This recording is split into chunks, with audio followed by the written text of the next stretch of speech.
Hi, it's Joshua Feinberg from DCSMI, the Data Center Sales and Marketing Institute, and I'm thrilled to welcome you to this week's Data Center Go-to-Market Sales and Marketing Q&A live show, where each week I tackle a handful of the biggest sales and marketing challenges that we're hearing about from all over the data center ecosystem, from data center operators like hyperscale providers, co-location operators, wholesale, edge and modular data center related operators, and then technology companies and facilities related companies. There's literally dozens of different kinds of those that sell to or partner with data center related businesses, as well as construction and real estate related businesses in and around data centers, digital infrastructure, and critical facilities. And there are all of the investors, the venture capital, the private equity related companies, plus the outsourced sales and marketing ecosystem in and around data centers, digital infrastructure, and critical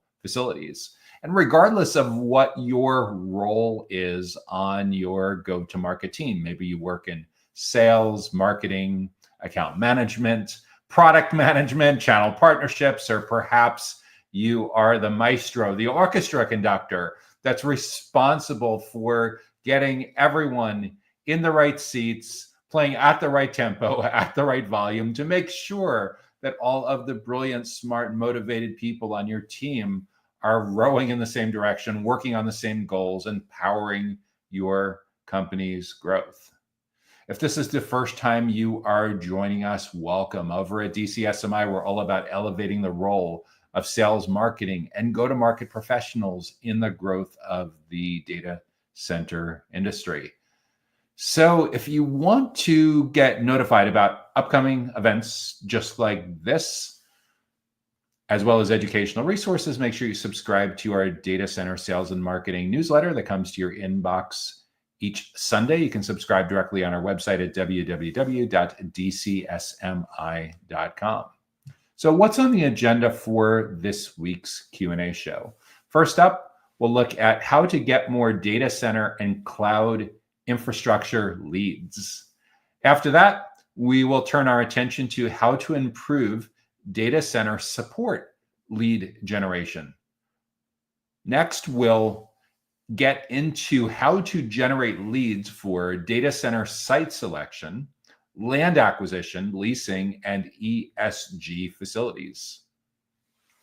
That'll put us right at the halftime mark, where we'll take a quick break for a message from our sponsor. And when we come back in the second half of this week's data center sales marketing, data center go-to-market sales marketing and Q&A show, we will talk about how to find data center cable management customers, as well as how to get larger IT asset disposition, ITAD customers for data destruction and decommissioning. And as we head down the home stretch on this week's Data Center Go-to-Market Sales and Marketing Q&A live show, we'll talk about how to improve talent acquisition for data center cabling, connectivity, racks, cabinets, and power. If you have a big sales and marketing related challenge that you and your team are up against that you'd like us to consider answering in an upcoming show, be sure to leave that in the comments wherever you are watching and tuning into this week's episode.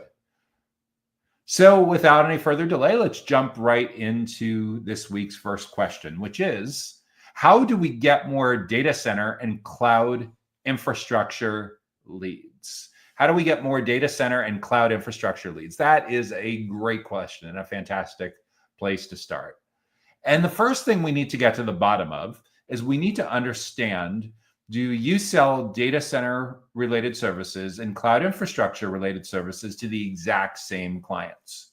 If you do, it simplifies things tremendously, because then you can define a single ideal client profile, a single target account list. If you're pursuing outbound or account-based marketing or something like that, you have a single set of buyer personas, customer insights to dig into to make sure that your content and events experiences are really nailing relevance and value, and you have a single buyer's journey.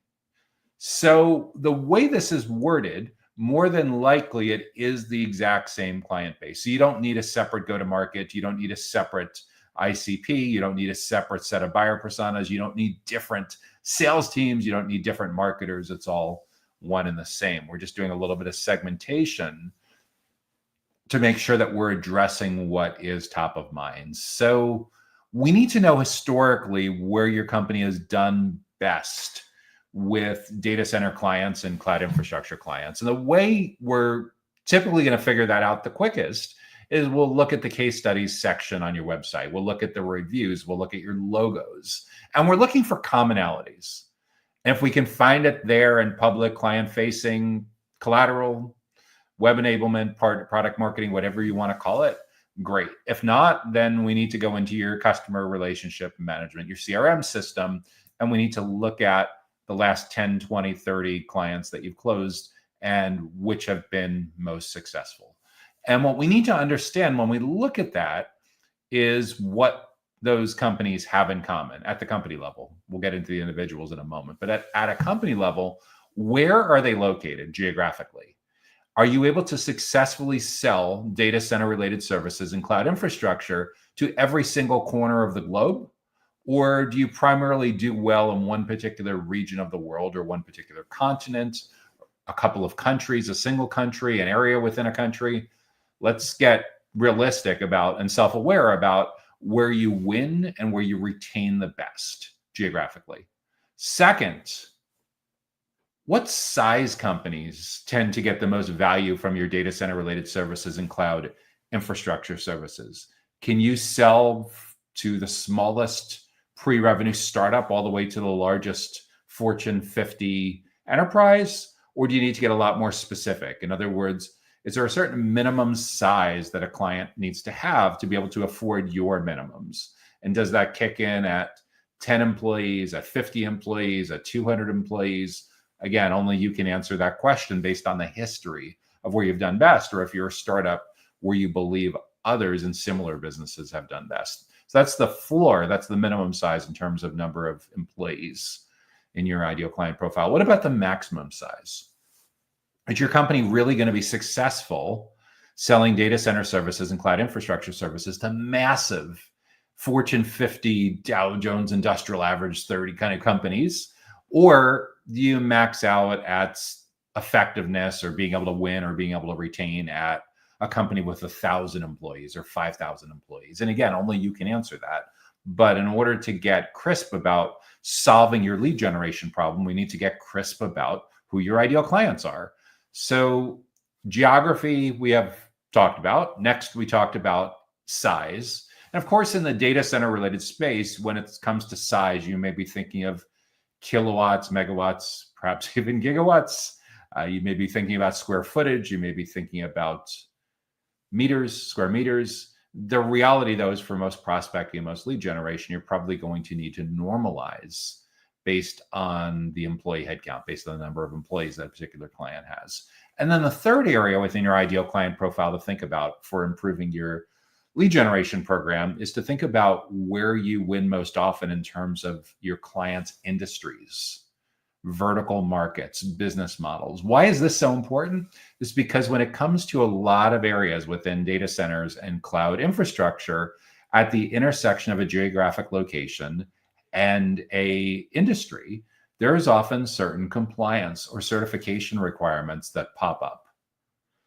And it could be across the board with all industries. It could be a subset of industries. But if your company, for example, specializes in healthcare or financial services or education or government, you know firsthand that there's certain investments that you needed to make in compliance and certifications and personnel and resources to be able to market and sell and service those kinds of clients. And conversely, when those kind of clients, if they were to accidentally land on your virtual or actual doorstep and want to do business with you, and you don't have those credentialings in place, that may be an instant disqualifier. So let's get realistic in your ideal client profile about where these clients are located, how big or small they are in terms of size, and what industries they're located in. Those three things alone are not going to get you to lead generation nirvana, but will actually put you in at least the top 10% of being a lot more crisp and clear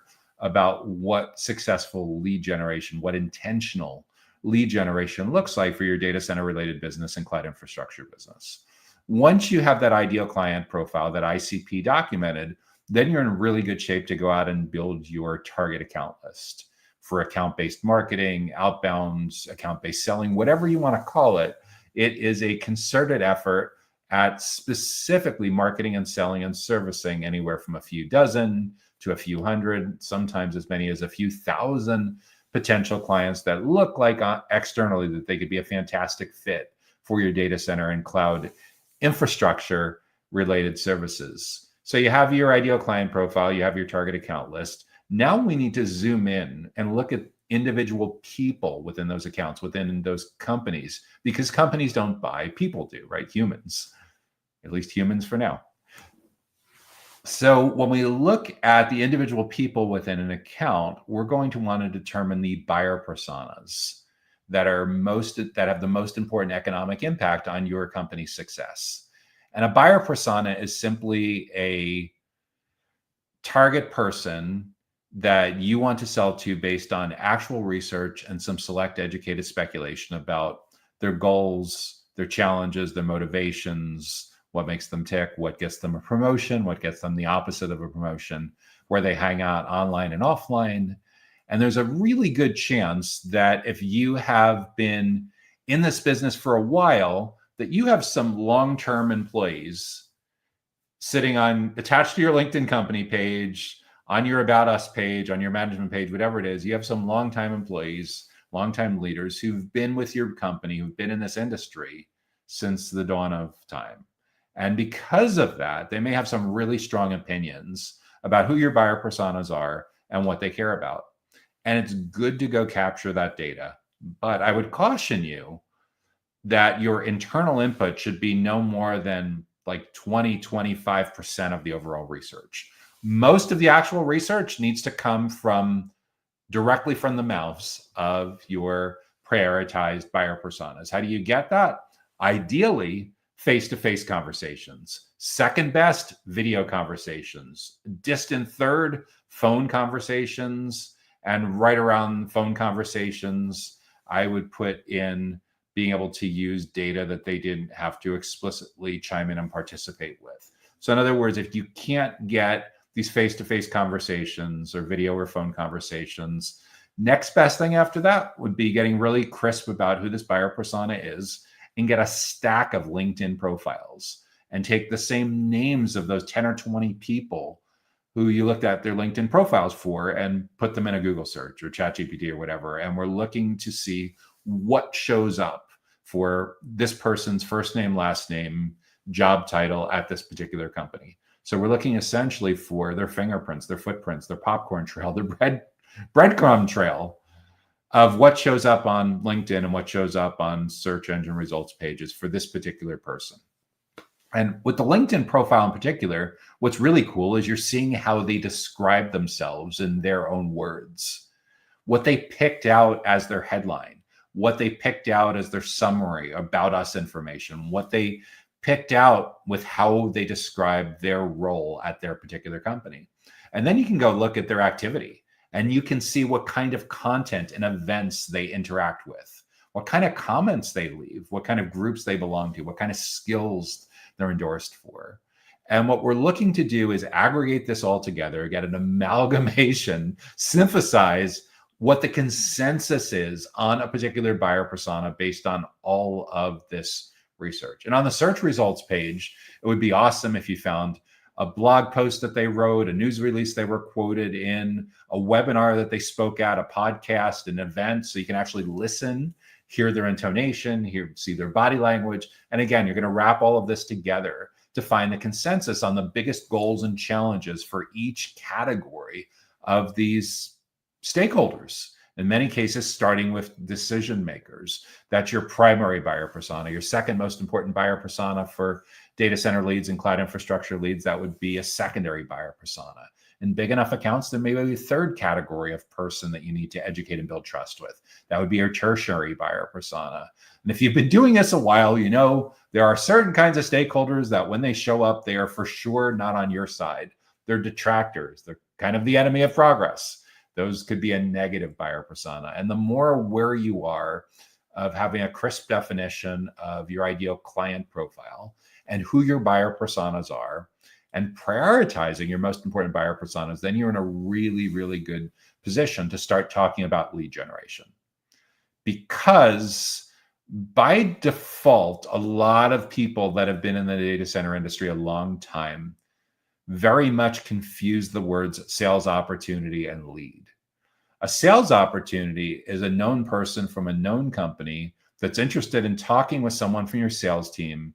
And at the end of that conversation, someone from your sales team can make an educated guess on a forecasted close date and a forecasted deal size. That puts you in a really, really early stage sales opportunity, in a really early deal stage on the deals board for your opportunity. That's very different than a lead.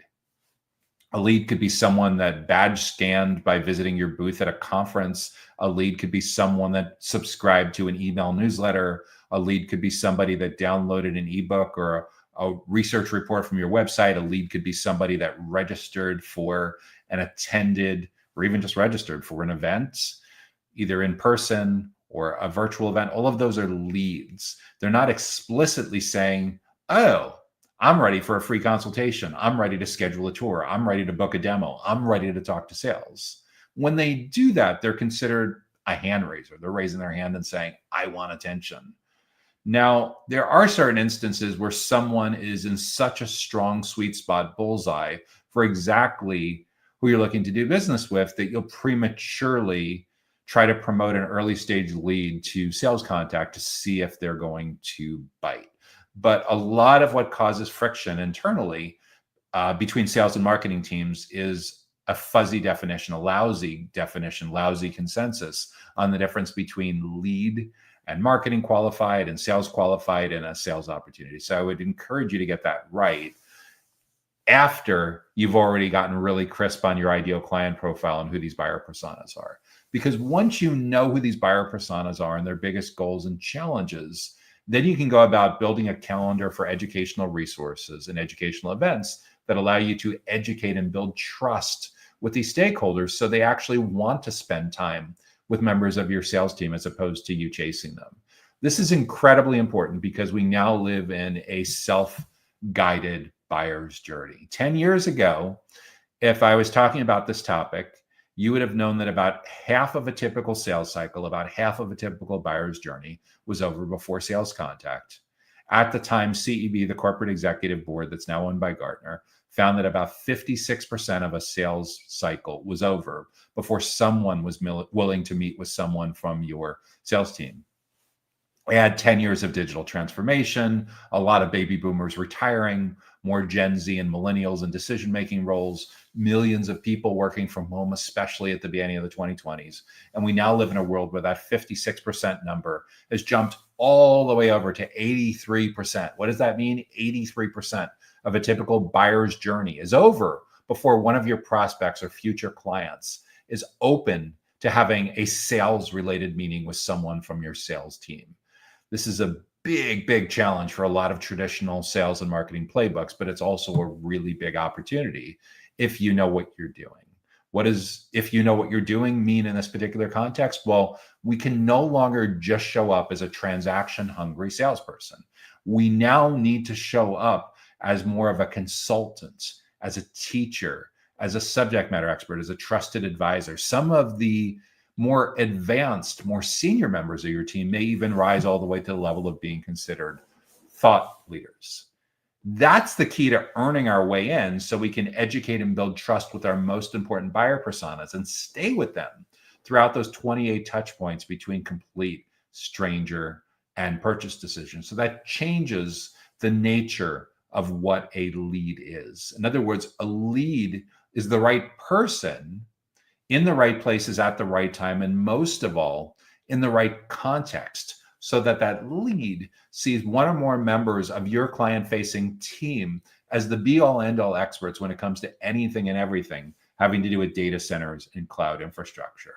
That's the unlock to getting more data center-related leads, more cloud infrastructure leads that progress to great sales opportunities and that progress to new clients, and that progress to new sources of delighted clients and recurring revenue and future promoters, because they get initial value, intended value, and extended value. And nearly all of that starts long before the initial purchase, long before you thinking about onboarding or cross-selling or upselling or retention or churn or anything like that. It starts way, way, way before that. It starts with planting the seeds.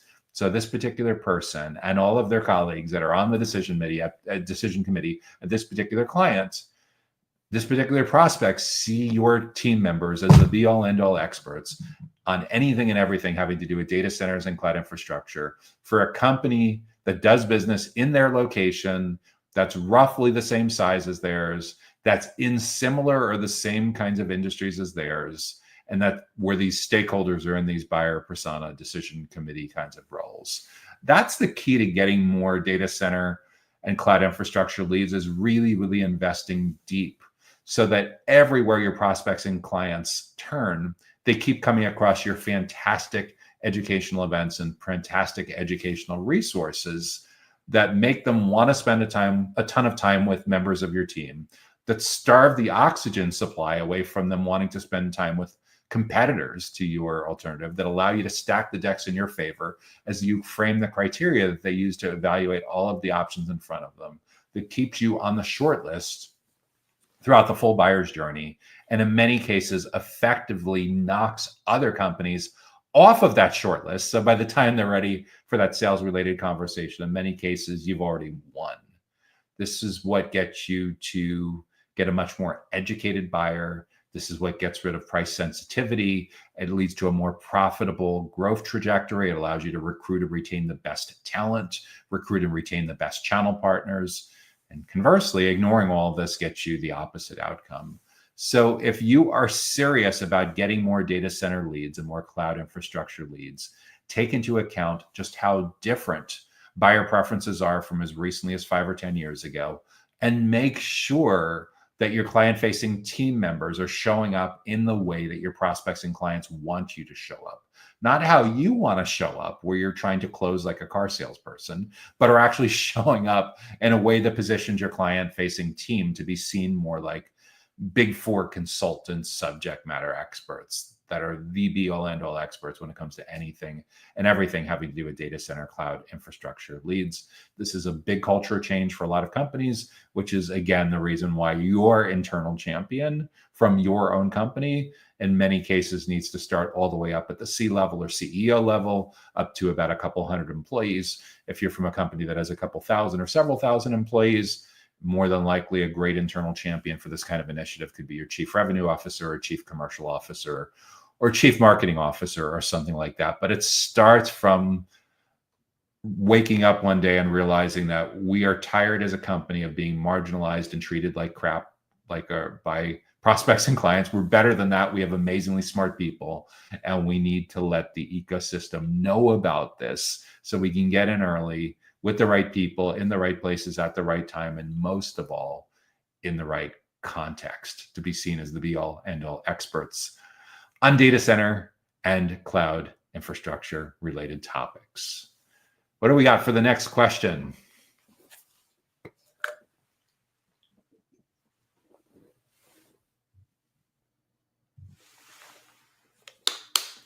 How do we improve data center support lead generation? How do we improve data center support lead generation? So we need to be really clear on who we're providing this data center support for. And when it comes to data center support, this will likely give you a very precise band, a precise range for the kinds of companies that would outsource their data center support to your company. Because really small companies in many cases may not be able to afford you, may not be able to afford your minimums. And at a certain size, at large mid-market, at enterprise, it usually becomes more cost-effective and more preferred for huge companies to do a lot of the basics of data center support in-house, and they'll tend to only outsource to really, really deeply niched specialized firms. for really, really nook and cranny kind of support that they just don't have the resources for in a particular location. So because of the nature of a lot of support happening physically in the data center, as opposed to remote support, that will for sure impact the geographic part of your ideal client profile. The size, as we just talked about, Goldilocks, not too hot, not too cold, not too big, not too small, will for sure impact the company size, the employee headcount range for what goes into your ideal client profile. And then certain industries, certain business models, certain verticals will have certain compliance requirements, certain certification, certain credentialing requirements that you and your company either have or don't have, that will dictate what kinds of industries are a great lead and what kinds of industries are a terrible lead or basically disqualified. So getting clear on your ideal client profile makes an enormous difference. Second, getting really clear on, in these companies, who do you need to build relationships with? Who do you need to educate and build trust with? And in smaller companies, they may not have as big of an upside financially, but it's usually a more consolidated, one person wearing lots of hats kind of person that you're looking to educate and build trust with. In larger clients that are still outsourcing data center support, you'll tend to see more of a split of different roles, different kinds of stakeholders that you want to build these relationships with. Depending on the nature of what your support is, probably data center operations, data center infrastructure, network operations, data center managers, and really, really small companies. It could be an IT executive or even a CTO. So again, the nature of who these buyer personas are and what they care about is going to vary tremendously depending on the size of the prospect, depending on the size of the client that you're targeting for this outsourced data center support. But yeah, make no mistake, there are clients that are too small to afford what you do. And there are clients that are so large that it's far more likely that they're going to provide a lot of the support resources internally, and they will only outsource very, very, very specialized niches, nooks, and crannies where they don't have the talent internally, or they don't have the talent internally in more remote, far-flung locations. So that will help you get a lot clearer on the ideal client profile. That'll help you get more clear on the buyer personas and how to prioritize the buyer personas, which has the most economic impact on what you do, which has the second most economic impact on what you do. In terms of leads, it's all about how to provide value to them. What do they care most about? How do we know what they care most about? Well, we need data. We need the words out of their own mouth. So getting this customer insight research right is incredibly important. Ideally, face-to-face conversations. Second most, video or phone conversations at the minimum. Study what shows up on their LinkedIn profile, what's in surveys, what's in their CRM, support ticket history. Anything you can do to get information on what their biggest goals are and what their biggest challenges are when it comes to needing outsourced data center support. Once you have that and you've ranked those, then that insight will power everything that you do going forward with your content strategy and your educational event strategy. In other words, documenting these buyer personas in their own words is incredibly important before you ever write a single word of website copywriting for your website or your product marketing or your sales enablement or your outbound or your ads or your social posts, or the flip side, your educational events, your webinar series, your individual webinar topics, your live streams, what goes on YouTube, what goes on LinkedIn, all of this stuff is dramatically impacted by how well you capture their own words. Not what you think those words are, but what those words actually are, because you've taken the time to do the real research. That's one of the most important ways that you can improve data center support lead generation, is getting their own words. Second, it's recognizing that there is sometimes an extremely short buyer's journey when there's an emergency, but it's far more likely that when it comes to data center support that they have a long-term relationship and you're trying to unseat the incumbents. So we need to figure out in their buyer's journey, what are the things that are happening a couple of weeks to a couple of months before they decide to make a major change on where they get outsourced data center support. And once we know those topics, we need to show up everywhere that they would tend to search for those educational resources on those kinds of topics. So when they go to Google, when they go to ChatGPT, when they go to Copilot, when they go to Perplexity, when they're asking for advice from their peers, from their friends on a social media platform like LinkedIn, what kinds of videos might they be watching on YouTube? What kind of podcasts might they be attending? What kind of conferences? What kind of events? What kind of resources? Where are they getting this information? How are they getting this information? What do they care about?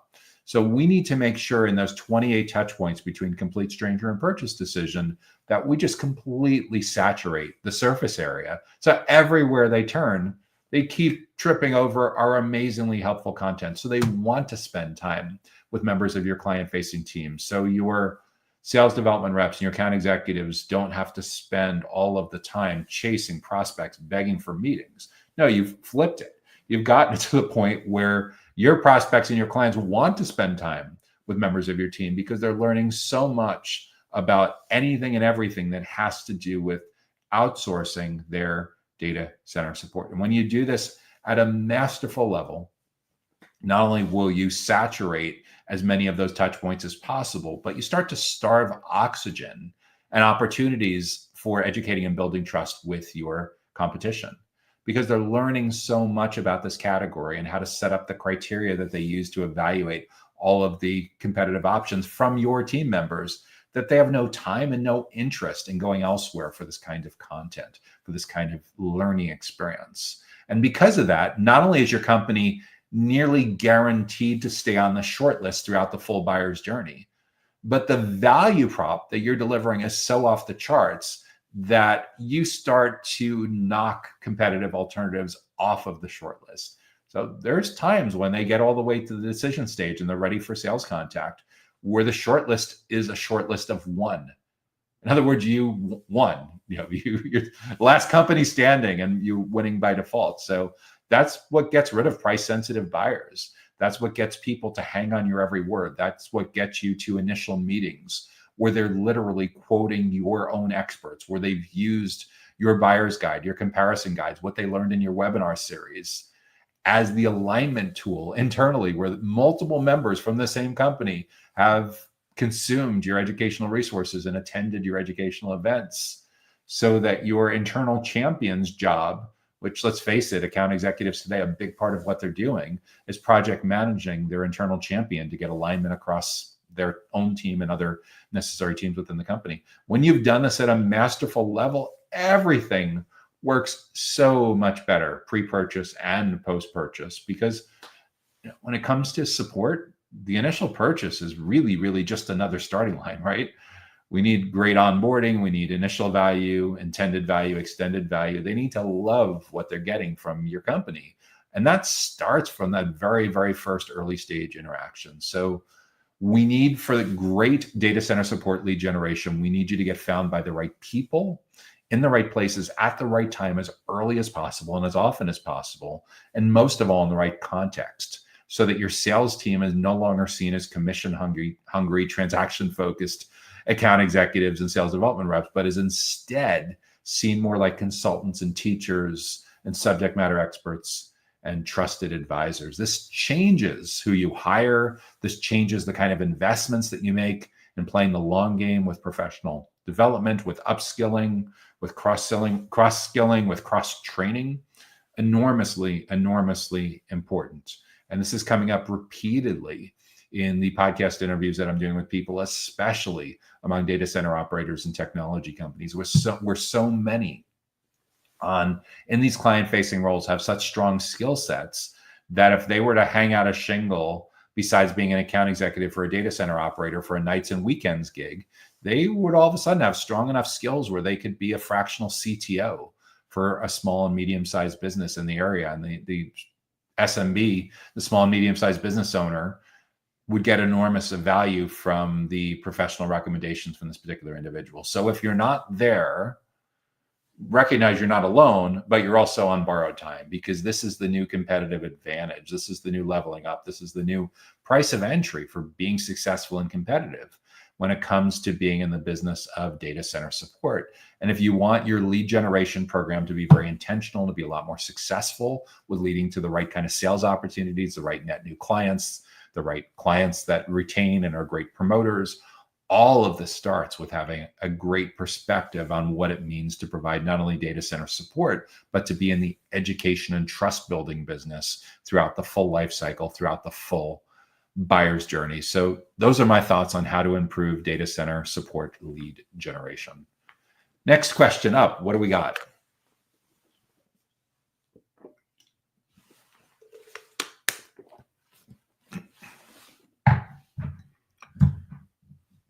How do we generate leads for data center site selection, land acquisition, leasing, and ESG facilities, environmental, social governance? So how do we generate leads for data center site selection, land acquisition, leasing, and ESG facilities? So this is in the construction and real estate segment, the investor segment of the data center ecosystem.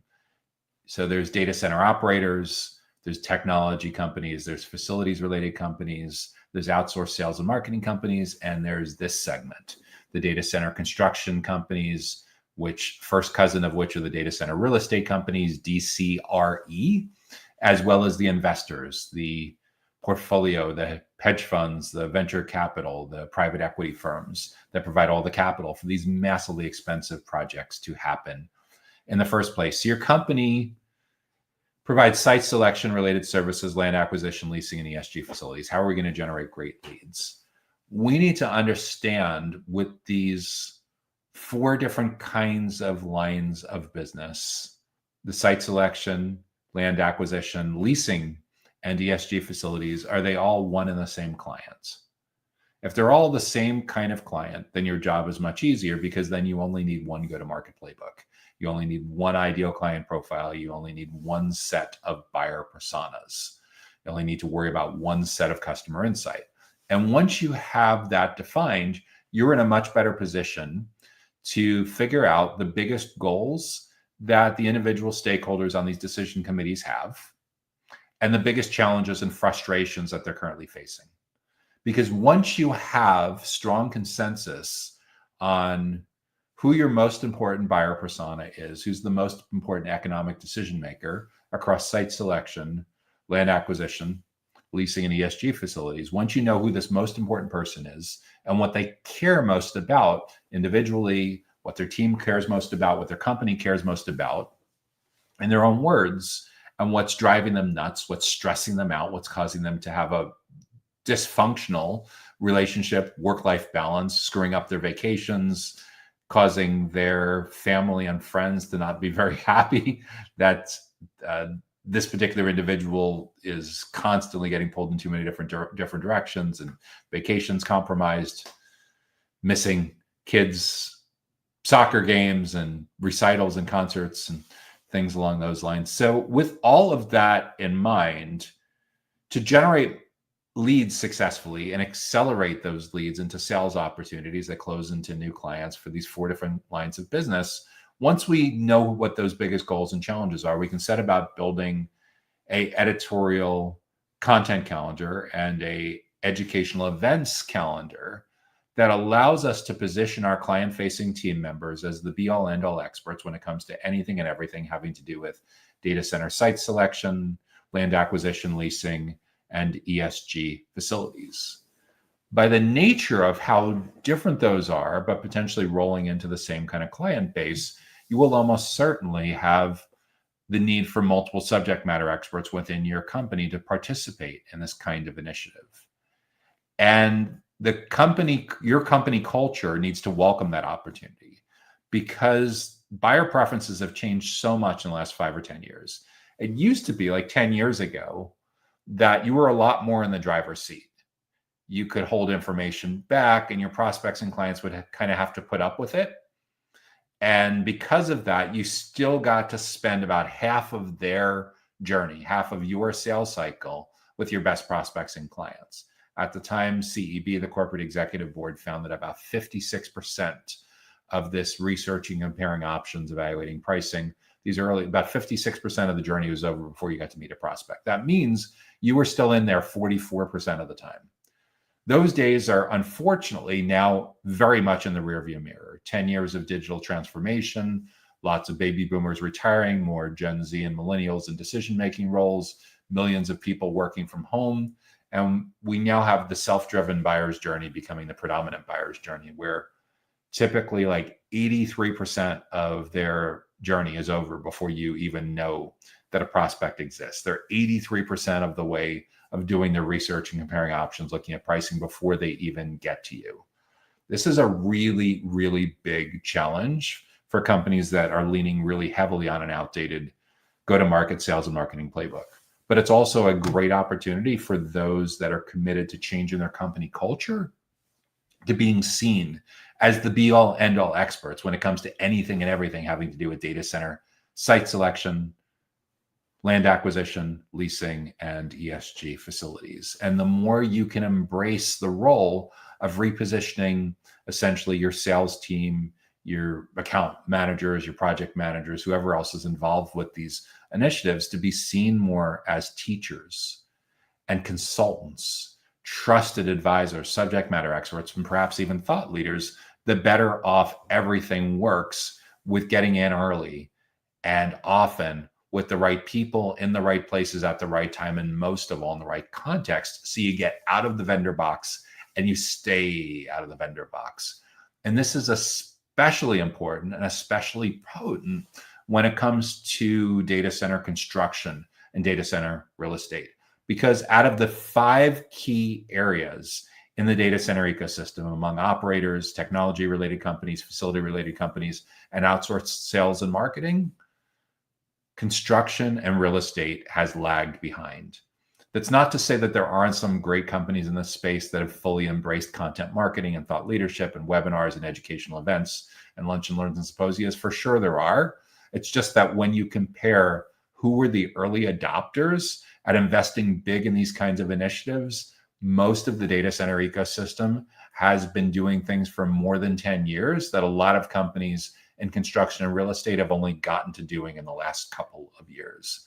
So by going all in on this, you can really truly differentiate your company in the journey when it counts the most, when all the preferences are being formed, and not just depend on being able to steal the deal away from a competitor in the 4th quarter of the game, in the 9th inning, in the 8th or 9th inning of the game, when so much of the brand buildup and so much of the brand damage or exclusion has already been done. A good way to think about branding going forward for companies in site selection, land acquisition, leasing, and ESG facilities, your brand is no longer just about your brand guide. It's no longer just about your logo and your hexadecimal colors and your font selections and your trade dress. Your brand is now everything that the marketplace says about your company and your team when you're not in the room. And given that by default, you're not in the room anymore for the first 83% of the journey, we need to work really, really hard to earn our way back in, so we have a relevant role in that first 83% of the journey. And that involves, again, being seen as the definitive experts, the definitive go-to experts on anything and everything having to do with site selection, land acquisition, leasing, and ESG at the intersection of specific geographic areas in your ideal client profile and specific company sizes, what's big enough to afford your minimums, but not so large that you're completely outmatched, again, in your ideal client profile. And for certain kinds of businesses, certain kind of business models, certain kind of verticals, certain kinds of industries. And the better job you can do with all of that, the easier it is to come up with remarkable educational content, with incredibly valuable educational content and educational events that wins over the hearts and minds, not only of just your initial contact of your internal champion, but gives that person a reason to invite in the rest of the decision committee to, hi, Bob, I see that you registered for our Lunch and Learn next month on ESG best practices for companies that are looking to acquire land for data centers. whatever, obviously you're going to customize this for your buyer personas. But when it comes to ESG and data center land acquisition, we know that it takes a village. Typically people involved are construction managers, compliance, ESG executives, CFOs, board members. So with that in mind, who else from your team should also attend our Lunch and Learn? Simply hit the forward button, write a sentence or two of why this matters, and make sure that you're helping to get your team on the same page about this very important topic of ESG best practices for data center land acquisition when there's still time to make a massive impact on the success of your project. You would be shocked that simple email marketing automation that you've been able to do for at least 20 years now, one, how few of your competitors are doing it. Two, how easy it is to set up that message and have it go automatically. Maybe it's a half hour to an hour's worth of work one time, right? And it's insanely powerful. And you'll know it's working because you look down at your event registration list, your email lead, your email notifications, whatever you're doing to track this, and you start to notice clusters of people from the same company registering together within a half hour to an hour of each other. And you're like, wow, this is amazing. I'm getting multiple people from the same company to see us as teachers, as trusted advisors, as subject matter experts. We're getting a chance to be able to educate them on how other companies similar to theirs have navigated data center land acquisition and ESG while there's still time to make an impact. And we're going to get out of the vendor box. They're not just going to see us as a vendor that can help them with data center site selection, land acquisition, leasing, and ESG. They're going to see us as the definitive go-to experts in this space. And wow, is that going to make a massive difference in being able to shape the criteria that they use to evaluate all of the other competitive alternatives in front of them. And when that's done well, it does tremendously powerful things for the future growth of your company.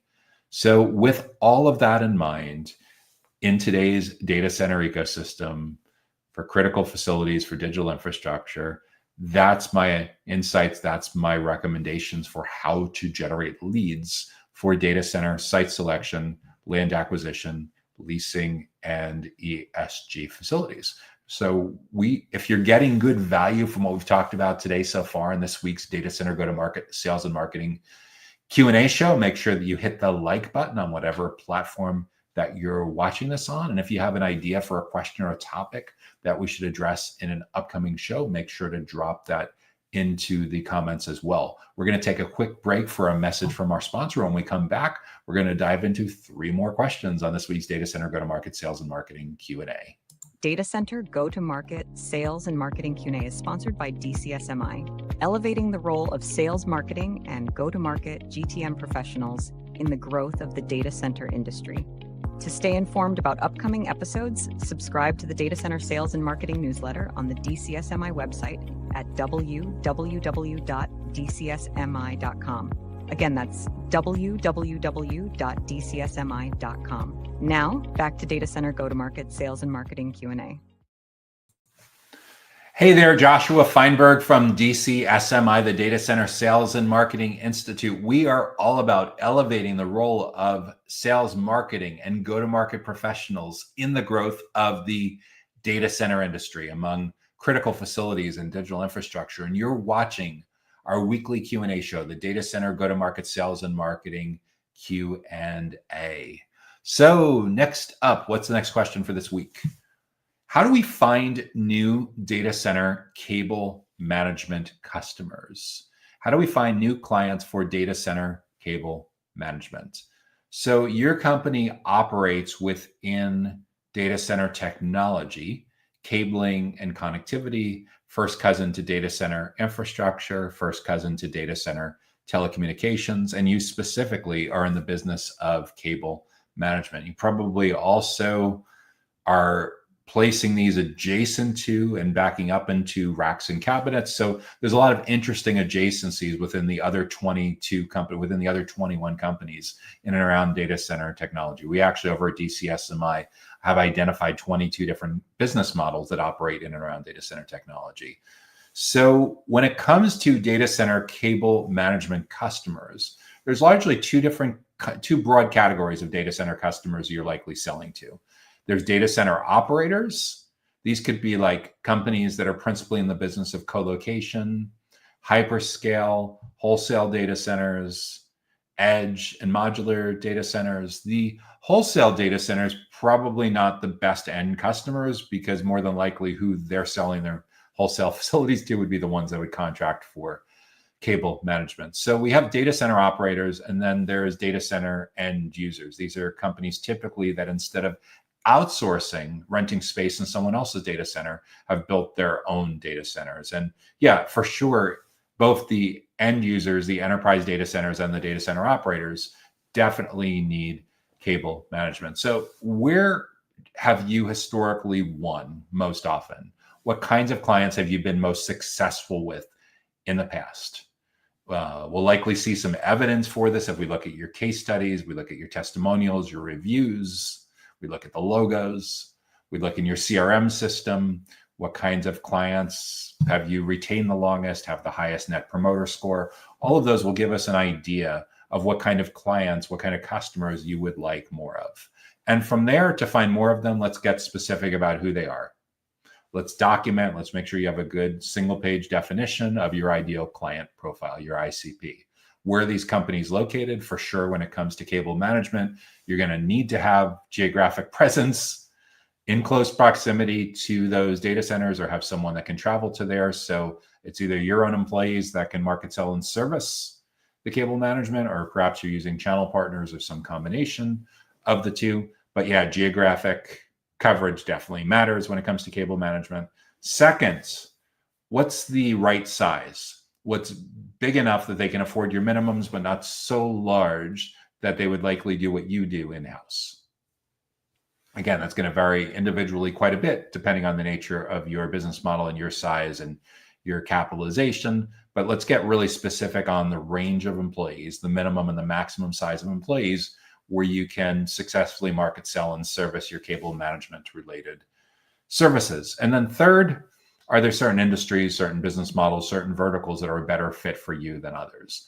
Once you have that in mind, you're in a great place to take that ideal client profile and proactively build out a target account list for account-based marketing. This could be as few as a couple dozen, usually a few hundred, in some cases, a few thousand companies that fit your ideal client profile definition that you believe would be fantastic customers for your company's data center cable management solution. These could be operators, any one of 3 or 4 different kinds of categories of operators, or they could be enterprises with their own data centers.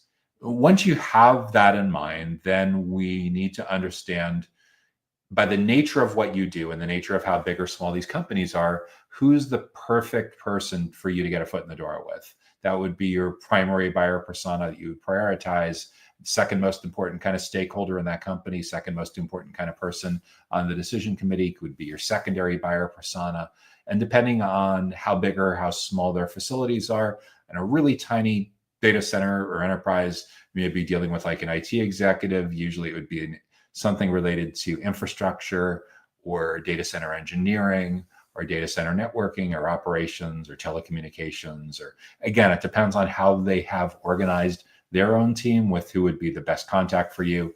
But as long as your company is not brand new, you likely have history that tells you where you've been most successful. Then we need to look at a representative batch of 5, 10, or 20 different people that fit each of those definitions and get some deep customer insights about what makes them tick. What are their biggest goals and what are their biggest challenges? What do they need to accomplish with cable management in their own words that you could potentially provide expert insight on? And what's frustrating them most about data center cable management, that again, you could provide some best practices and some advice that would be transformative in how they look at addressing some of their biggest frustrations around cable management. And this is, again, going to vary depending on who they are, their particular buyer persona. But once we know the consensus and we're able to prioritize and know which one comes up most often, which is the second most important goal, what's the second biggest goal you hear about most often, and again, ranking those challenges, then you can set about creating this educational content calendar, an educational event calendar that allows you to demonstrate irrefutably, without a shred of doubt in that buyer persona's mind, that your company and your client-facing team members are the be-all end-all experts when it comes to anything and everything having to do with data center cable management for a company that's in this particular geographic area, that's of this size, that's in this kind of industry with this kind of stakeholder.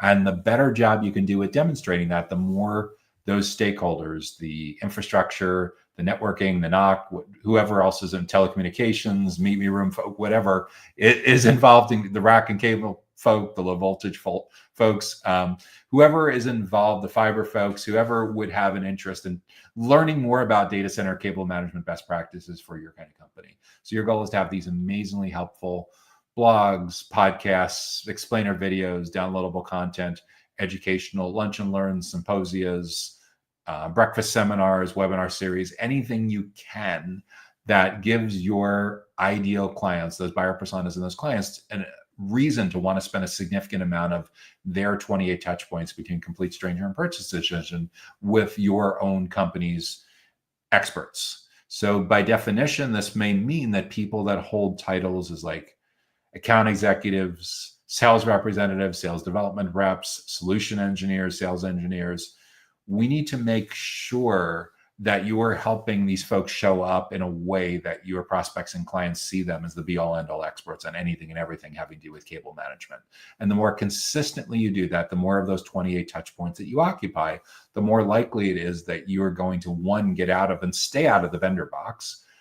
Second, that you'll be able to dramatically impact the criteria that your prospects and clients use to evaluate the competitive alternatives. Third, you'll guarantee that you stay on the short list throughout the entire journey. And fourth, by your prospects and clients getting so much value from these educational resources and these educational events, you will take away their reason to want to spend time with other companies that provide what you do because they're learning so much from your company. So essentially, you're starving the competitive oxygen away to the point where when they're finally ready for that sales-related conversation, you not only have stayed on the short list, but you'll in many cases have used this incredible value that you've delivered through educating and building trust throughout the full buyer's journey, that the short list is basically one company, your company, you won. So that gets rid of price sensitivity. This gets rid of haggling. This gets rid of all the demeaning, demoralizing behaviors that your clients play on your company because they've recognized that there really is no one else that can hold a candle to your client-facing team members' deep expertise on anything and everything having to do with data center cable management for that particular kind of company. So that's my advice on best practices. That's the playbook for finding data center cable management customers. Next question up is,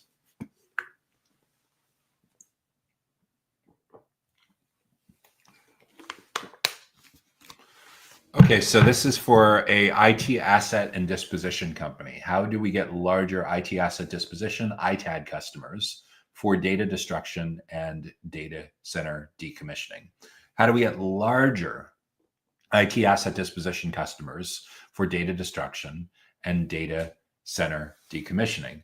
So what it sounds like is you don't have a problem getting small customers that need data destruction and data center decommissioning, but you want larger customers, which is fine.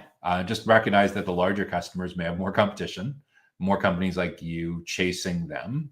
Second, they may have a longer sales cycle, more financial requirements, more insurance requirements, more compliance requirements, but that's all fine. So let's get specific about who these companies are, what actually larger really means for your IT asset disposition company. Let's make sure that you're really clear and crisp on that ideal client profile. Where are these companies located? For sure, when it comes to data destruction and decommissioning, you're going to need physical presence in the area, either your own employees or contractors or channel partners. Second, what is larger actually mean? Is larger 500 plus employees? Is it 1,000 plus employees? Is it 5,000 plus? Is it 10,000 plus? The reason I bring up these particular numbers is those are LinkedIn's brackets. LinkedIn goes 1 to 10, 11 to 50, 51 to 200, 201 to 500, 501 to 1,000, 1,001 to 5,000, 5,001 to 10,000, and then 10,000 plus. So is larger 10,000 plus, or is larger anything that's 1,000 plus or 500 plus? Again, only you can answer that definition, but I want to make sure that you have a specific number in that ideal client profile. Geographically, where they're located, and what larger actually means. Third, are there certain industries that are better fits than others? In other words, do you have certain credentials? Do you have certain certifications that or certain compliance requirements that you're able to meet that are unique to your particular company for IT asset disposition that others don't have? If so, for sure, get that on your ideal client profile. If conversely, there's things that you've shied away from making investments in because it's cost prohibitive at this point, it doesn't align with your business goals or who you're targeting. Again, be super specific on the exclusion as well, because there's some things that we're about to do with getting larger customers that not only would benefit from explicitly including, but explicitly excluding certain kinds of clients for data center data destruction and decommissioning. Once you know your ideal client profile, you can build a target account list of companies that fit that. We also need to really, really clear on in those companies who are the stakeholders, the primary and secondary buyer personas that are most important for you to build a relationships with, to educate and build trust about anything and everything having to do with your company's deep expertise in data destruction and data center decommissioning. Once we have these great educational resources, downloadable content, on-demand webinars, offline webinars, in other words, like lunch and learns, breakfast seminars, webinar series, whatever you're going to do to educate and build trust at scale with these kinds of clients, then we're going to use a very, very powerful feature in LinkedIn to get those lead generation offers in front of the right people. The first thing we're going to do is we're going to get into Sales Navigator. And we're going to get into Sales Navigator, and we're going to do our searches by company, and we're going to figure out who the individual people are within those companies. And we're going to make a concerted effort to, over time, build up our first degree connections with the right people in the right companies. Second, as we build out these first degree connections, it's a no-brainer that we should ask them to follow our page, but I want you to go next level beyond that. We're going to set up all of our educational events, our offline events and our online events, like our webinars and live streams, to be listed on the LinkedIn events platform. And you're going to invite your first degree connections, which is, again, the reason why it's important to spend time every single week to take your target account list, to take your ICP, and keep growing the first degree connections in those companies, because it's more people that can follow your company page, and it's more people that you can invite to your educational events. So if you're starting to get the impression that we want these folks to come to the right people in these larger companies that are interested in asset disposition, data destruction, and decommissioning, to come to your great educational events on a very, very regular basis, so we can indoctrinate them, so we can really, really steer the criteria, stack the decks in our favor, and frame the different ways that they look at this category to really, really strongly favor our company's deep subject matter expertise. It's exactly what we're doing. So LinkedIn events are fantastic for that. Building up these first degree connections using Sales Navigator for filtering, setting up alerts, save searches, all of this tremendously powerful. If you want to do this even faster, in addition to using outbound, using Sales Navigator, you can also use LinkedIn Campaign Manager, the LinkedIn ads platform.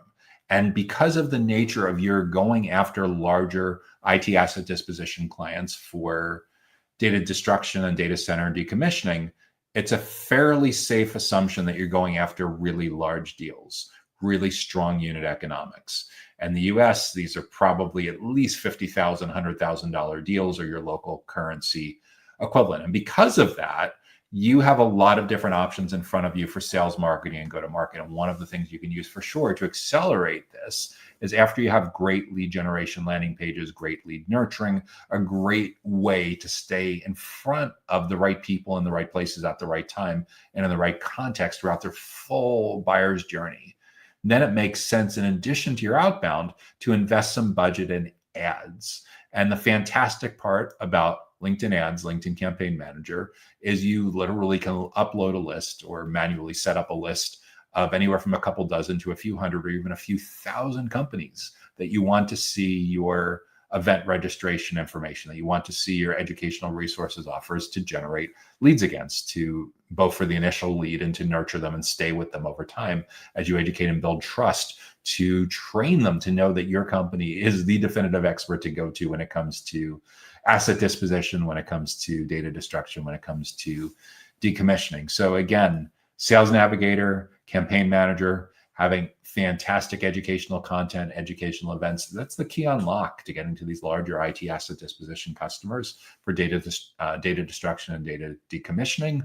I'm also a big fan of using podcasting, interview-based podcasting, and their first cousin, webinar-based panels, as another way to gather unique insights and to build deeper relationships with people that line up with your ideal client profile and your target buyer personas. Just be super careful to make sure that you're inviting people for editorial, educational reasons, and that they don't feel that it's just a bait and switch kind of thing into putting them into a sales process. But again, at the end of the day, it's super important for, in a crowded marketplace with lots of different IT asset disposition and data destruction and decommissioning alternatives with big deals at stake with these larger customers. It's really important for someone at the most upper levels of your company, in a lot of cases it's your CEO, to say, you know what?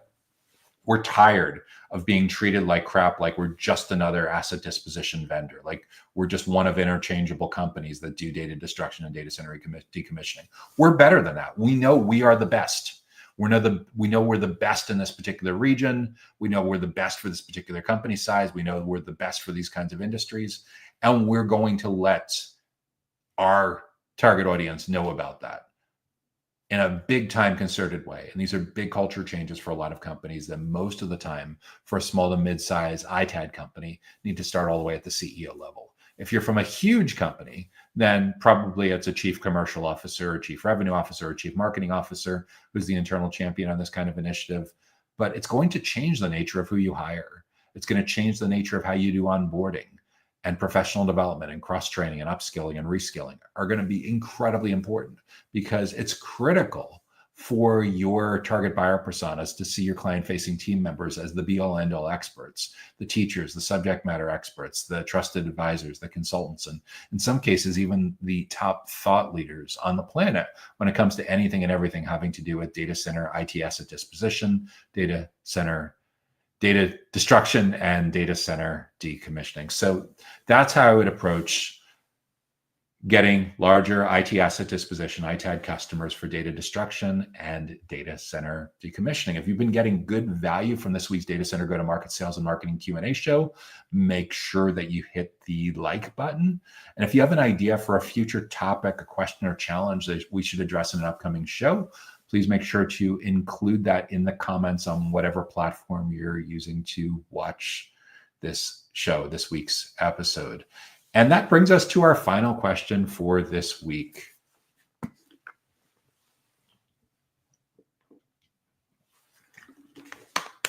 By the way, if you want to make sure that you get notified about upcoming educational resources and events like this, make sure you subscribe to our Data Center Sales and Marketing newsletter that comes to your email inbox on Sundays. You can subscribe directly on our website at www.dcsmi.com.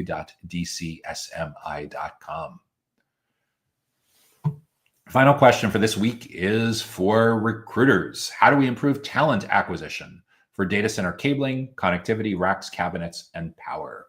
How do we improve talent acquisition for data center cabling, connectivity, racks, cabinets, and power? That's a great question. And it's a fantastic one for recruiters to be asking, because facing commoditization, facing disintermediation, facing could a AI agent do better than a human recruiter, all of these things are for sure going through the minds of both your candidates and your hiring managers. So what can you do to improve both on the acquisition side of recruiting candidates, and potentially if you have a recruiting firm and you're not just an internal recruiter, but an external recruiter that does this on an outsourcing basis, what can you do to attract more of the right hiring managers that would outsource some of this recruiting to your company? What it comes down to is you're trying to let the industry know that you have deep expertise in finding the right candidates for cabling, connectivity, racks, cabinets, and power. And that doesn't happen overnight. Building a brand in today's marketplace is no longer just about having an effective brand guide. It's no longer just about things that are the domain of a creative director.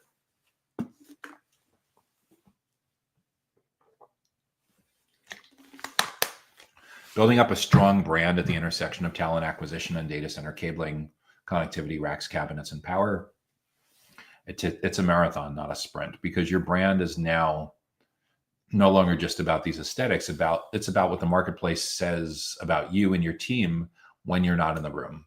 And given that in a self-directed, self-driven buyer's journey, you're really not in the room for the much of the buyer's journey anymore, it's incredibly important that we figure out a way to get you in early and often so you're seen as an expert on recruiting at the intersection of cabling, connectivity, racks, cabinets, and power.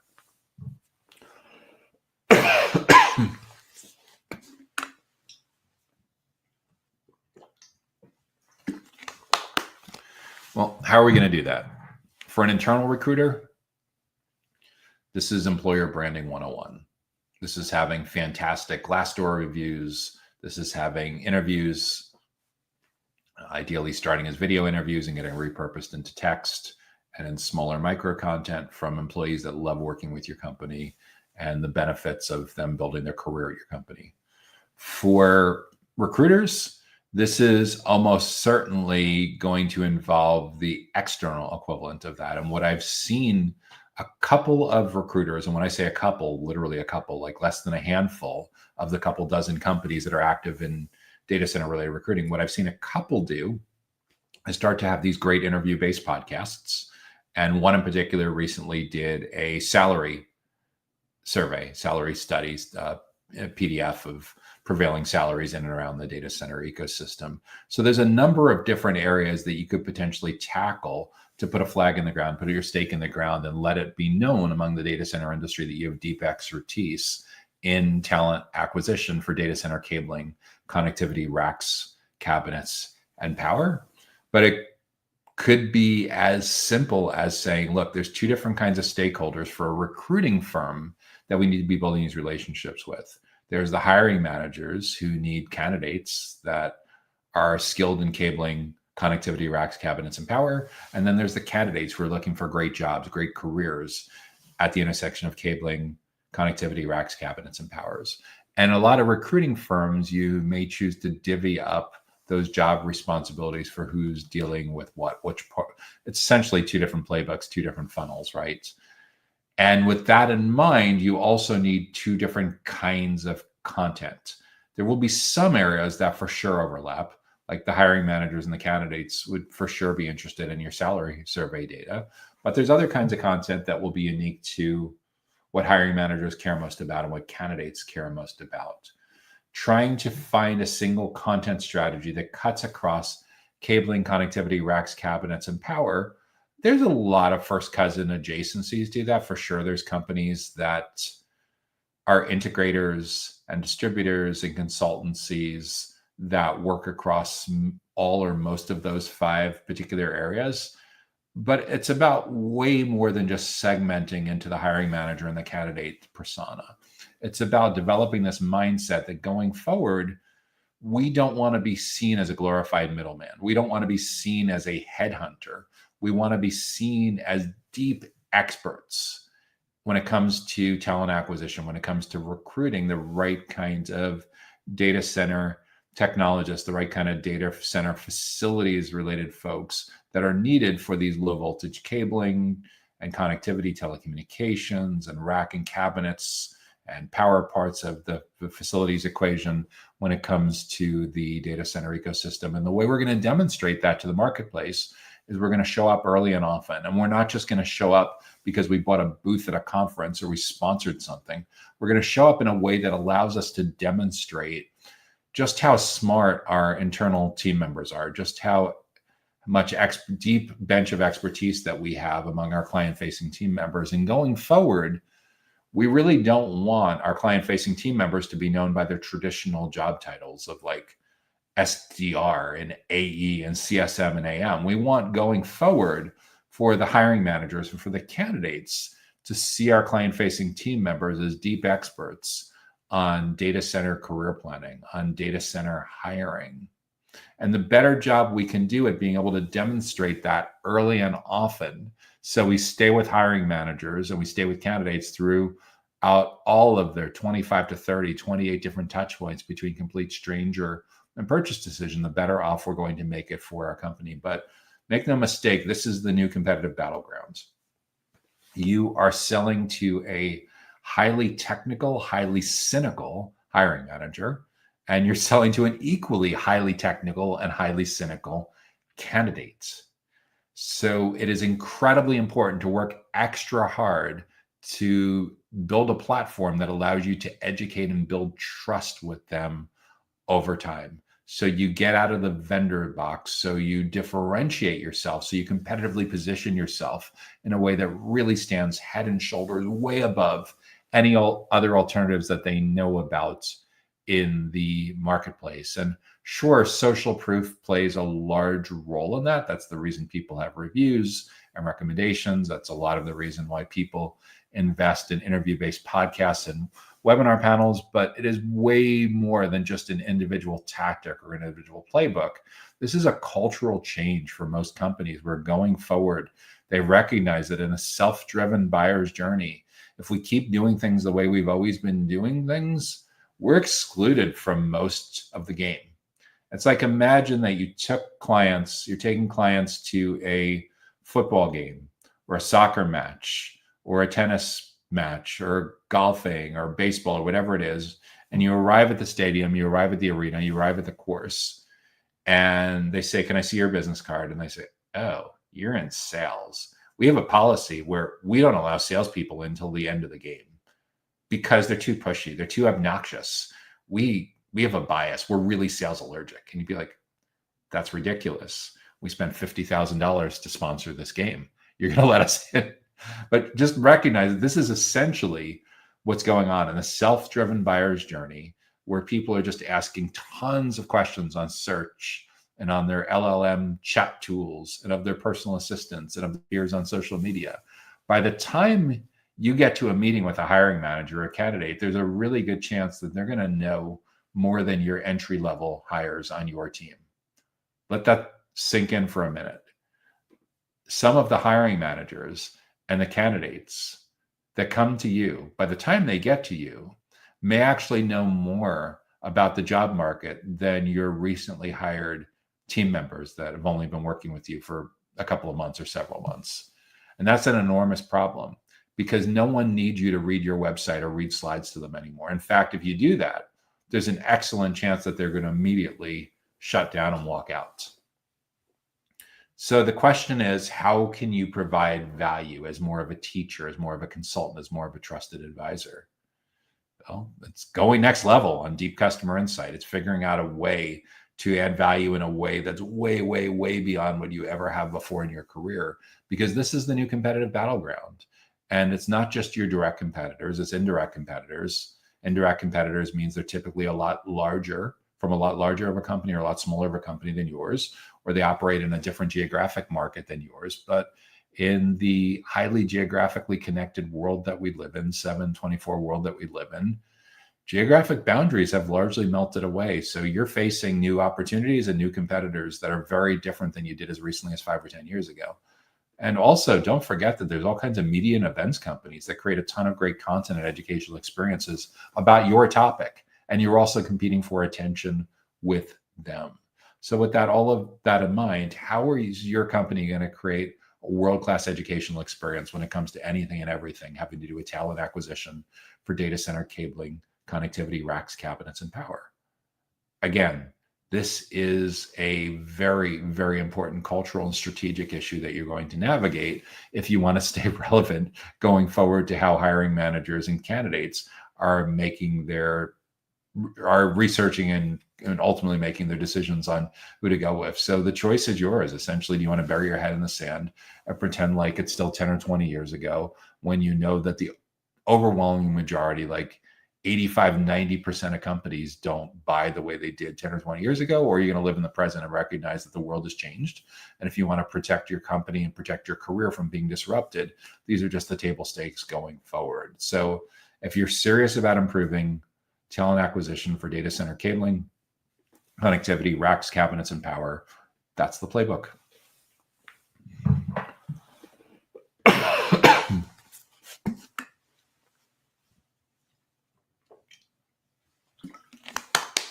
So that's the final question for this week's Data Center Go-to-Market Sales and Marketing Q&A show. I'm Joshua Feinberg from DCSMI, the Data Center Sales and Marketing Institute. We're all about elevating the role of sales, marketing, and go-to-market professionals in the growth of the data center industry. If you got good value from this week's episode, make sure that you hit the like button.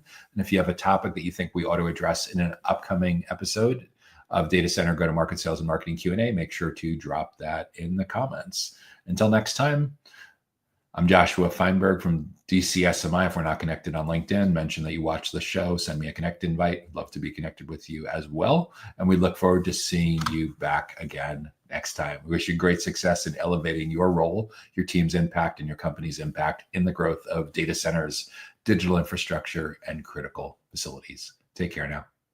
Data Center Go-to-Market Sales and Marketing Q&A is sponsored by DCSMI, elevating the role of sales marketing and go-to-market GTM professionals in the growth of the data center industry. To stay informed about upcoming episodes, subscribe to the Data Center Sales and Marketing newsletter on the DCSMI website at www.dcsmi.com. Again, that's www.dcsmi.com.